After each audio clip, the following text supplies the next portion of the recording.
Chapitre 6. Primitive intégrale d'une fonction. Carte mentale. Alors on va s'intéresser d'abord aux primitives. Définition. Une primitive grand F est une primitive d'une fonction petit f sur i, si et seulement si, pour tout x de i, eh bien grand f' de x égale petit f de x. Tout d'abord, pour les fonctions usuelles. On va considérer donc les fonctions usuelles 0, 1, x, x2, x puissance n, 1 sur x au carré, 1 sur x puissance n, 1 sur 2 racines de x. Alors, une primitive de 0, ça sera k. Une primitive de 1, ça sera x. Primitive de x, 1 demi de x au carré. Primitive de x au carré, 1 tiers de x au cube. Primitive de x puissance n, 1 sur n plus 1, x puissance n plus 1.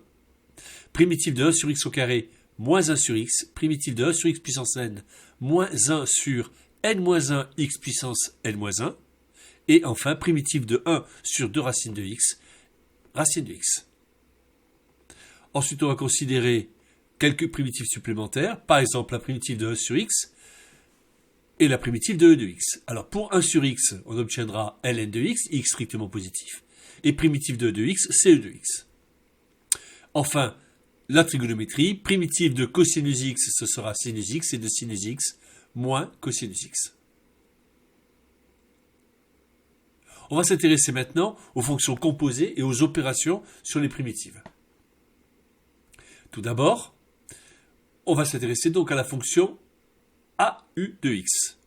Primitive de AU de x, ce sera petit a grand U de x, où grand U est une primitive de petit u. Petit a est un réel. Primitive de deux fonctions U de x plus V de x, ce sera la somme de ces deux primitives. Grand U de x plus grand V de x.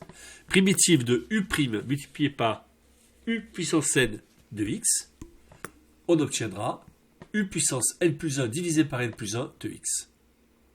Primitive de U' de x sur U de x puissance n, on obtiendra moins 1 sur n moins 1 U de x puissance n moins 1.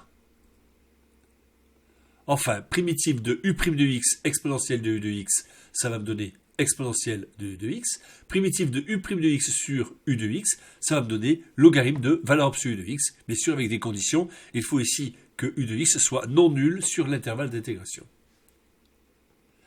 À partir de l'avant-dernière, on va pouvoir en déduire une en particulier, c'est-à-dire que exponentielle de a de x, une primitive d'exponentielle de a de x va être égale à 1 sur a exponentielle de a de x.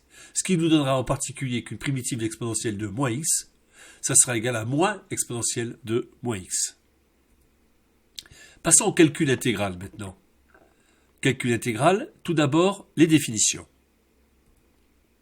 Je considérerai dans toute la suite une fonction f, pour ce qui m'intéresse ici, qui devra être continue et positive sur l'intervalle AB.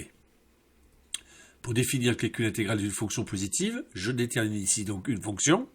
Par définition, eh bien, grand A en unité d'air, c'est-à-dire l'intégrale de a à b de f de dt, qui est définie par R en unité d'air de x compris entre petit a et petit b, et y compris entre 0 et f de x.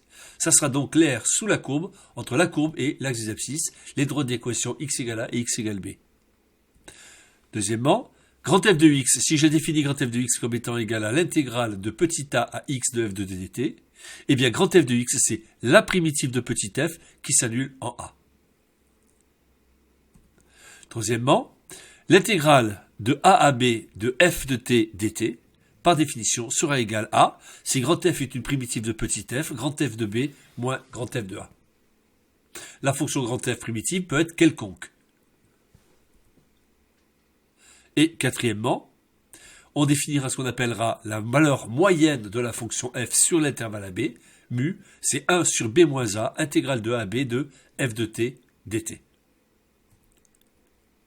Les règles de calcul maintenant sur le calcul intégral, on va obtenir l'intégrale de a à b de f de t dt, c'est moins l'intégrale de b à a de f de t dt. Deuxièmement, l'intégrale de a à b de k f de t dt, c'est égal à k multiplié par l'intégrale de a à b de f de t dt. Troisièmement, relation de Chasles, l'intégrale de a à c de f de t dt plus l'intégrale de c à b de f de t dt est égal à l'intégrale de a à b de f de t dt. Quatrièmement, l'intégrale de a à b de f de t plus g de t dt, c'est-à-dire l'intégrale d'une somme, c'est égal à la somme des intégrales, c'est-à-dire l'intégrale de a à b de f de t dt, plus l'intégrale de a à b de g de t dt. Deux dernières règles au niveau du signe et des inéquations. Si f est une fonction positive ou nulle sur l'intervalle ab, alors l'intégrale de a à b de f de t dt est positive. On pourra en déduire que si f est plus petit que g sur l'intervalle ab, alors l'intégrale de a à b de f de t dt sera inférieure à l'intégrale de a à b de g de t dt.